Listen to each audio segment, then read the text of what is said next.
Well, hello, hello, and welcome to the All In podcast with Nate Pale. Of course, I'm your host, Nate Pale. Today, my guest is Glenn Lundy with Rise and Grind. Glenn is a husband to one, a father to seven, host of the wildly popular Facebook Live show Rise and Grind.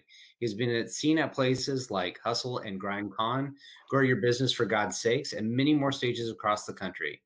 Glenn has been spotlighted on the ABC, NBC, and CBS and is an expert in dealership culture development and leadership training.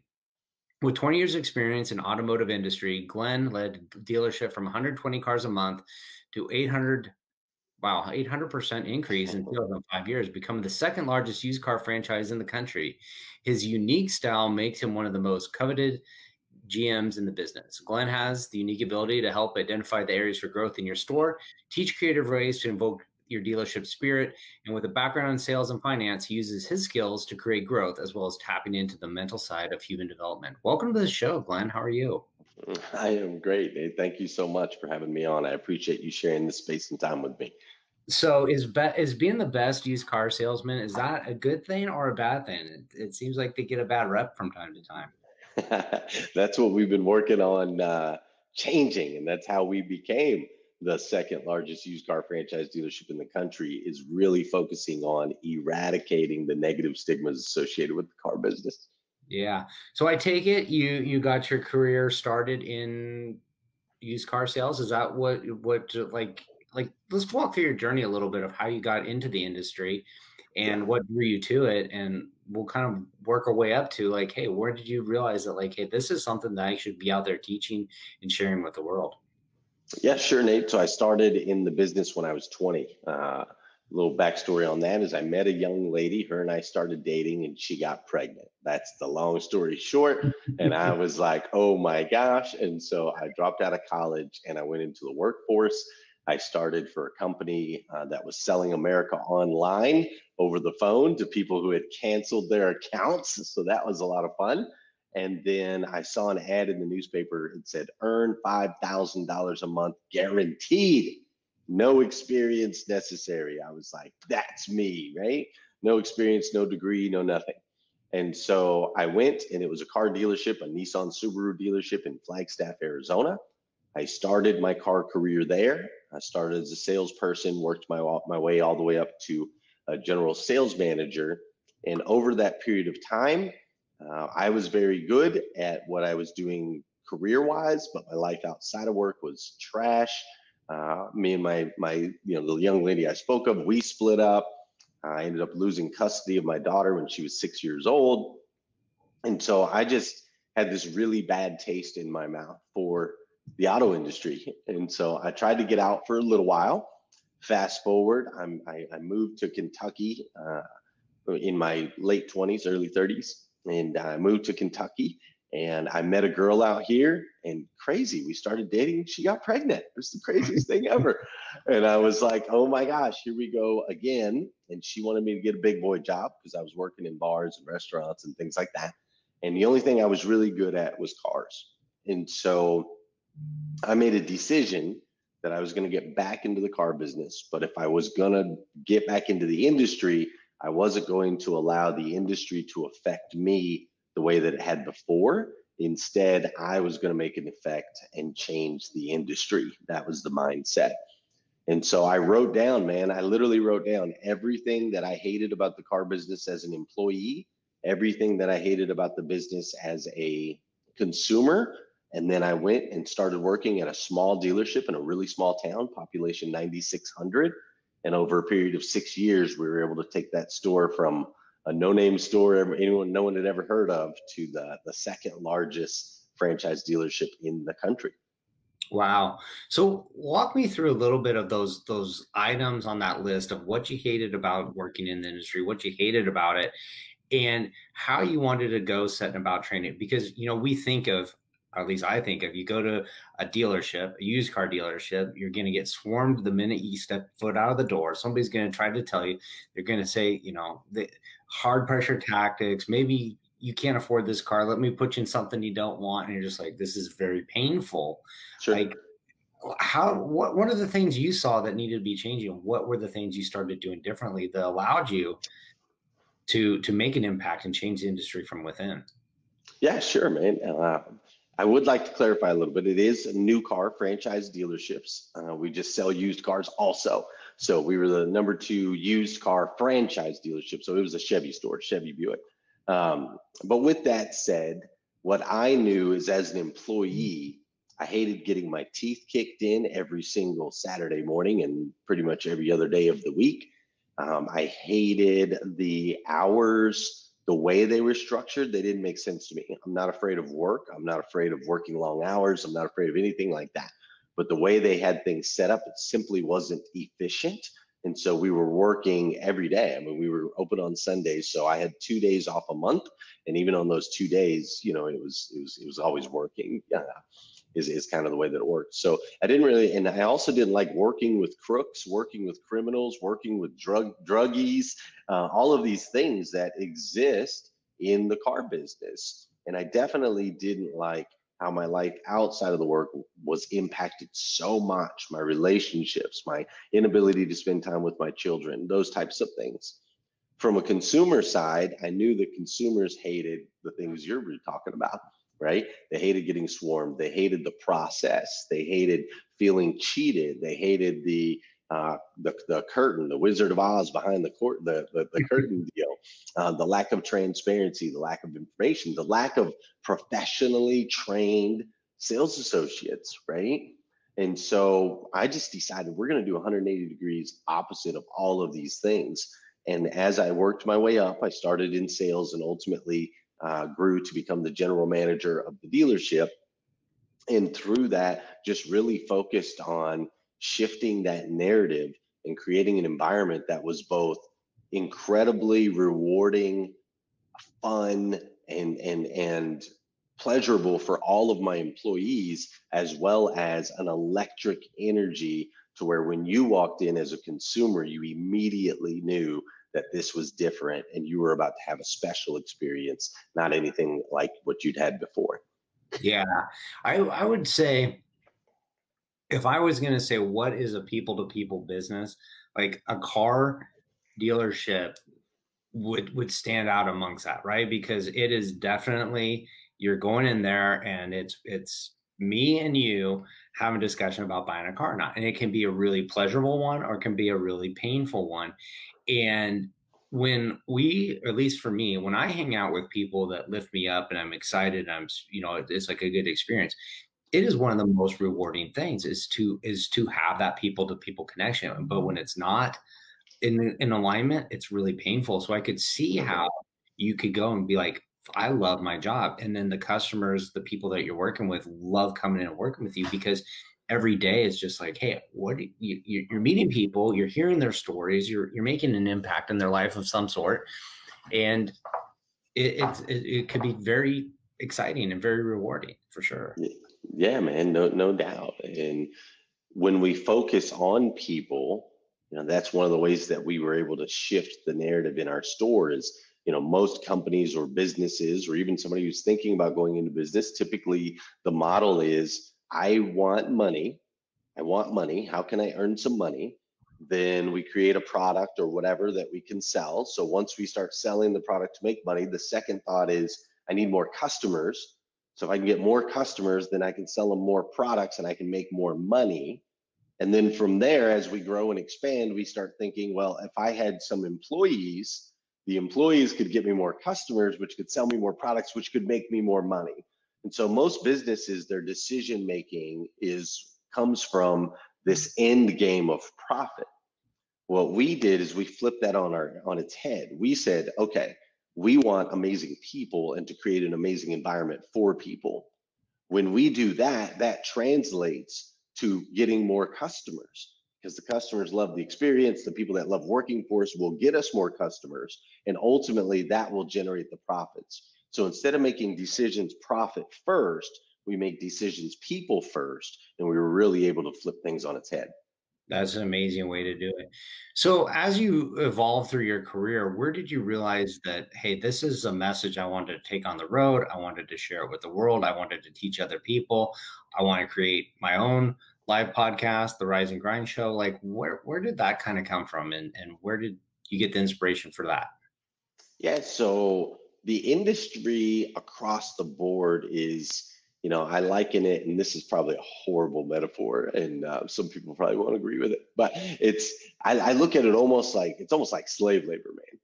Like they're working the heck out of these people for every hour. Wages are really not super great for most people in the business. I would say average across the board, it's a $45,000 a year job in exchange for 70 hours a week of your life with zero training, and you're completely connected, like chained to that dealership. The expectation is that you're there and that you're serving the owner in every way possible so the owner can make all of the money off of your back, right? And across the board, because of the hours, because of generations of the way that we brought people in, the industry is filled with people getting divorced, people not spending any time with their kids, so they're losing custody, or they grow up to have kids that don't know them. The drug thing, the drinking thing, all of those things, it's just very prevalent in the industry. And so once I was able to create, with the help of the owner of the dealership, Josh Cummins, once we were able to create a safe place where we not only saw changes in ourselves, but we started to see that these young people could come into our environment, right? They could come into our biosphere per se, and we could start to really teach them life skills, not just job skills. And so we did. We started teaching them the power of a morning routine. We started teaching them to be good fathers and good husbands and good wives. And we started teaching them to be better humans and to give back to their communities. And we created schedules that were much more conducive to having a good life outside of work, and morals and integrity and values. We teach those things. We're not sitting there teaching, here's the 10 steps road to sale. Here's how you overcome every objection. Here's how you lie, cheat, and steal. No, we're teaching true life skills. And as I started to see it develop, where these young people were starting to develop into amazing human beings in the community, I thought, wow, this is cool.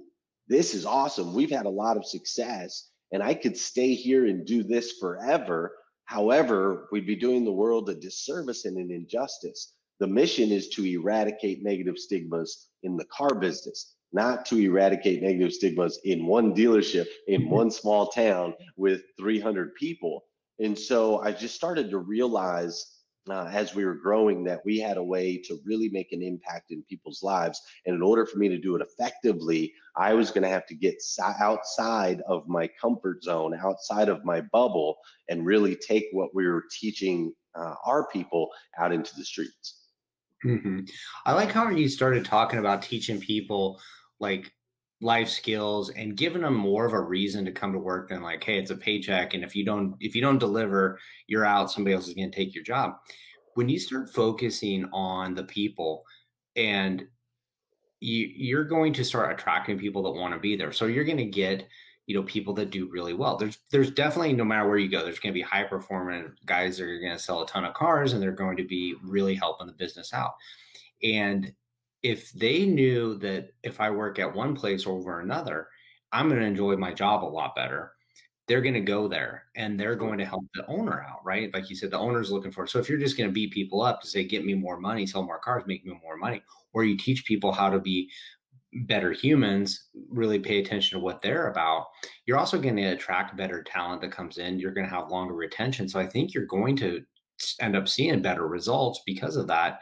When you realize like, hey, my customer, a lot of times people in business, they forget who their customer is. Like you go, okay, I own a dealership. My customer is the people buying cars. And you're like, no, sometimes you got to remember your customer is the people selling the cars. And if you can attract the best people selling the cars, they're going to bring their customers to come buy them from you. So it's a little bit of change in mind shift, and that little shift that starts doing massive stuff. So yeah, and it works. It works. You start thinking about things that way, it works. I mean, we started attracting amazing talent from all over the United States. People flying in, people moving their families.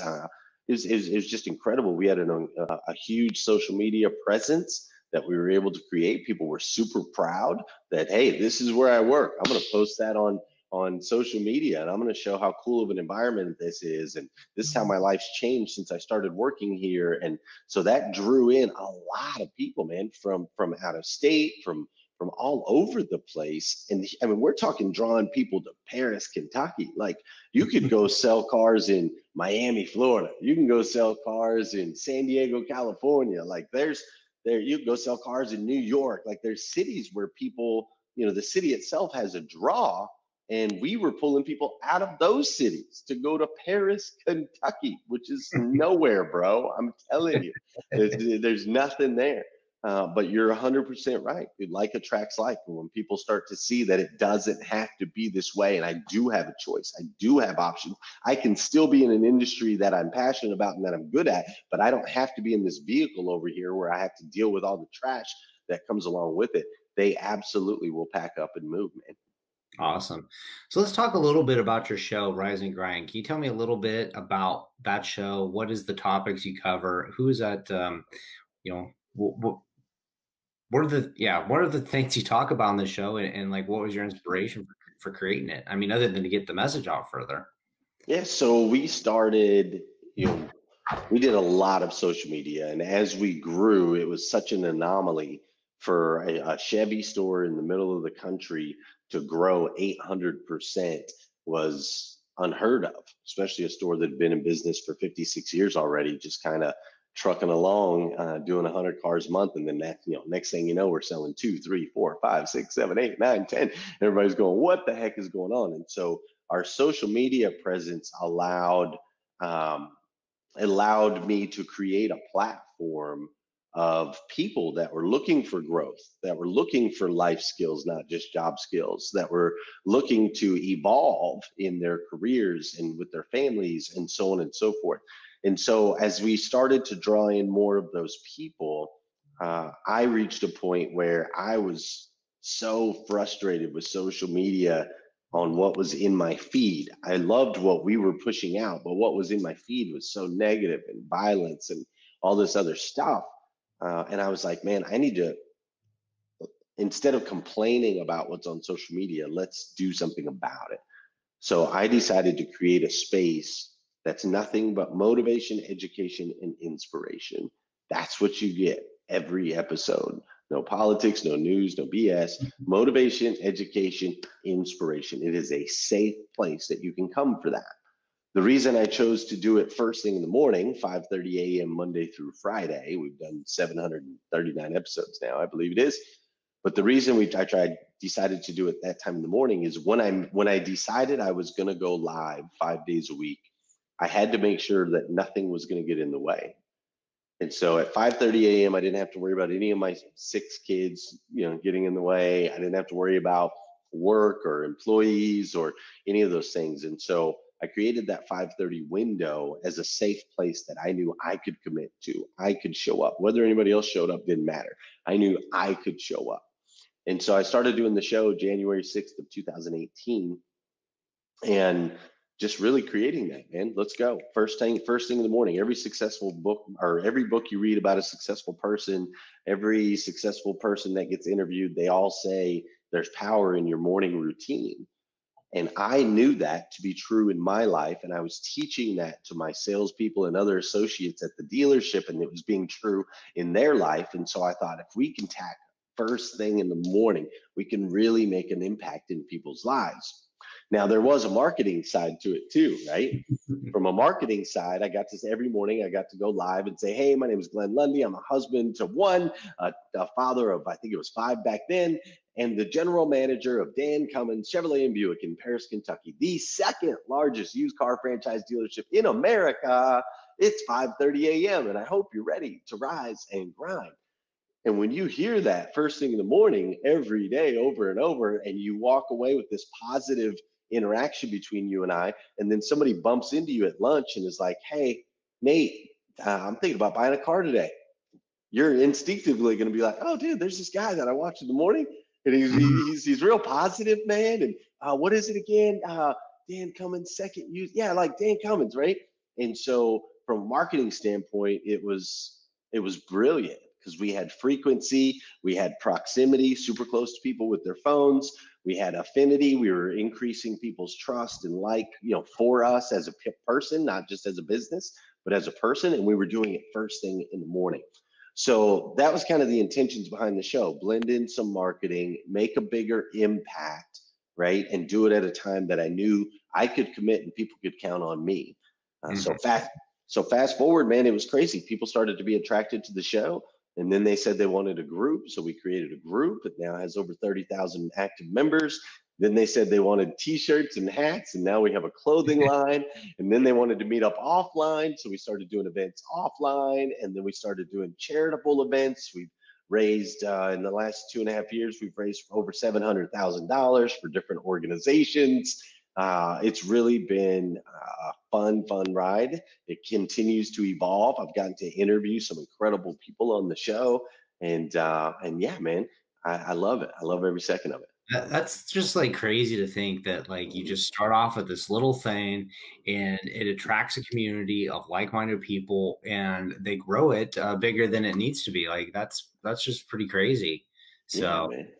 awesome stuff. We got a wow, love it, trying to get better at the morning routine right there. We do have to Yeah. worry about our morning routine. So, Hey, you took William, I can help you with that. If you go to the morning five, and that's the number five, go to themorning5.com. I wrote a free ebook that you can download.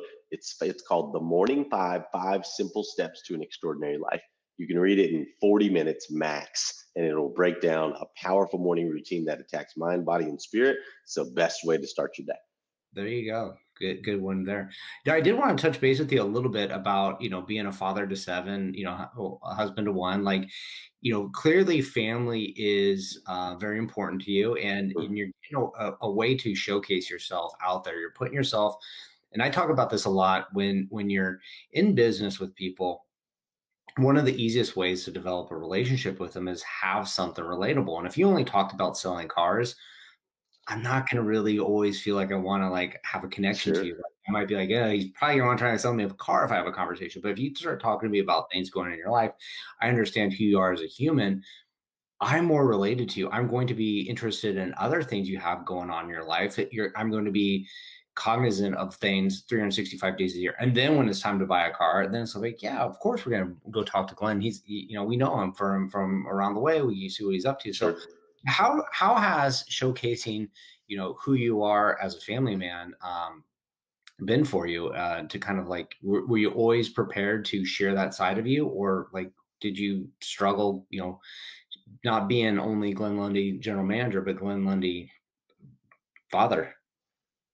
I probably don't have enough of a censor when it comes to my life and what I'm willing to share, right? Like, man, I've been in jail 17 times in my life. I was homeless for a season, suicidal, right? Deeply depressed. This is all before I met my wife and had all these beautiful children. And so I share those things, and I found that through authenticity, being authentic and not being afraid, it's almost like the 8 Mile effect, right? Eminem goes out, he grabs the mic, he goes first, he says everything bad about himself, and then drops the mic, and the other dude's got nothing to say, right? And so I buy into that philosophy that when we can share ourselves and be authentic, it's just like what you were talking about, Nate. People can find something they can identify with in there, and they can connect with it. And so my kids are my inspiration. My kids are. I am a student. I watch my kids all the time. I'm trying to learn like from them because they have that juice that we lose when we get older, right? The creativity and the go get it attitude and the never quit and the sky's the limit and all of that. And so I study my kids constantly, and they all have different personalities, and some of them like to be on camera and other ones don't, and so on and so forth. That whole thing exists here in the home. But I can't help but share that because it is probably the single most important part of me. So if I don't share my kids and my inspirations, my thoughts, my lessons that I learned from them, if I don't share that, then you're only getting a shell of who I am. That's all you're getting, and no one wants to connect with a shell, right? No, they Uh, don't. I will tell you, I've had multiple clients that will call me. They'll say, "Hey, let's do business." And I just want you to know, I want to do business with you partly because of what you did in the industry, but mainly because I see how you are as a father. I see how you are as a husband. And that's the type of person that I want to be around and that I want to do business with. So it's been very, from a business side, showing that side of myself has been very lucrative. And then from a content and just being true to myself side, it makes it very easy to do what we do. I mean, we do now it's ridiculous, and I have a team that helps. But when I started, I was doing 13 posts a day between Facebook, Instagram, LinkedIn, Twitter, consistently 13 posts a day. Did that for 4 years. It's like, man, where are you going to get that content from? Well, having 6 kids will help you get a lot of content. That's for sure. Themselves for sure. Yeah. That's right, man. So yeah, I just think it's important, like be authentic and be real, man, because it's so rare in today's society for people, between the filters and the this and the that and the snapshots and the windows into people's lives, the more real and authentic you can be, the more people will be drawn to that the true nature of who you are. Yeah, that's so true. When I first started getting more active on social media and I started doing my podcast, I was nervous about having an opinion, sharing vulnerable stories about myself. But when I did, people reached out to me that I didn't expect to even be paying attention. And they're like, "Hey, your story resonated with me and it inspired me to do something different with my life, whether it was improvement or learn a skill or a hobby or choose to do things." I was like, wow, that's kind of cool. And because of that, those conversations, like I didn't see them as like a business transaction either. They were like, oh my God, like I have this friendship with somebody that was, maybe not going to be that close to it. Just kind of thought of them as a colleague in the industry. And all of a sudden, wow, we became tighter and we're supporting each other on social media. So I love what you're doing with that stuff. So the next question I got for you, I want to get your take on is, what does it mean to be all in on an idea or an outcome? Couple things. So I used to be a poker player, man. I wanted to be a professional poker player. That was my business plan. That was my retirement plan, right? It didn't go so well. But I love the concept of being fully 100% committed to the result. Now, when you're playing poker and you put all your chips in the table, you're assuming you've got the winning hand, but there's always the risk that you don't. Now, there's a whole lot of preparation that goes into that move of all in, right? We got to we have to have done some research. We have to know the game. We have to know the rules. We have to know what we're up against and things like that, right? In order to make that move. And whether it pans out or not, we live to fight another day. Well, in life, when we talk about this idea and concept of going all in, it's similar. We're putting all the chips on the table. The difference is we don't necessarily know all the rules of the game, right? When I left the comfort of being in a dealership that I could have stayed at forever, that income stream was there. I was the face of the store. They never would have fired me, right? Unless I did something like super, super crazy. But when I stepped out of that comfort, I had built a reputation. I had built a skill set, but I had no idea what I was doing on the other side. I just knew that I had to take a chance on me. I had to take a chance on creating a legacy for my family. There's this book that I've read, Nate. I don't know if you've ever read this book or not. It's the #1 best-selling book of all time, right? This book has sold 3.6 billion copies, right? It's called the Bible. And whether you're a spiritual person or not, you can't look away from the fact that this book has sold 3.6 billion copies, right? The next closest thing to it is the Harry Potter books. They sold 700 million, right? So they're not even at like 20% of what the Bible's done.